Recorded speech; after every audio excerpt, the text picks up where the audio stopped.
Geulah by Pinches Winston, Day 5. Know your history. As with many important things in life, context counts for a lot when it comes to appreciating current events. Out of context, a comment can be offensive. In context, it can be completely appropriate and understandable. How many misunderstandings throughout history have occurred because something was taken out of context? This is true not just about statements people make, but about life in general.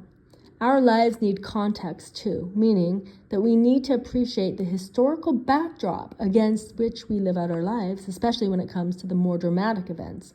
Without context, we can completely overlook the meaning of an event and miss the opportunity of a moment. Hence, the Torah tells us, remember the days of old. Understand the many generations that have passed. Ask your father, and he will tell you. Your elders, and they will say it to you. Devarim 32:7. Sometimes it's not enough to only know the past, but one must know the future as well, when possible. Therefore, the Torah is filled with prophecies about the future, and God gave the Jewish people the book of the prophets, which begins where the Torah ended. The present always looks different in light of the future.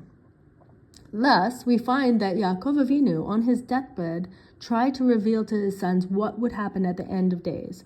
And this was even though he knew that they probably wouldn't occur until long after they were gone from this world.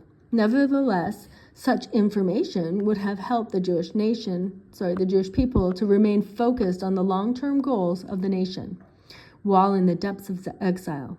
Without such clarity, wide-scale assimilation and intermarriage were likely, as history has now proven. Without such clarity, even religious Jews stop yearning for redemption, and that does not invoke divine mercy, just the opposite. It is amazing how different current history looks once a Jew starts learning Tanakh on a regular basis. By getting in touch with our past and by being aware of our future, a shift in the way we perceive life and history in general occurs. Then we become better able to appreciate the events of our lives and better prepared for what may be coming up. And that does invoke divine mercy. Dedicated by Mr. and Mrs. Jonathan Strait.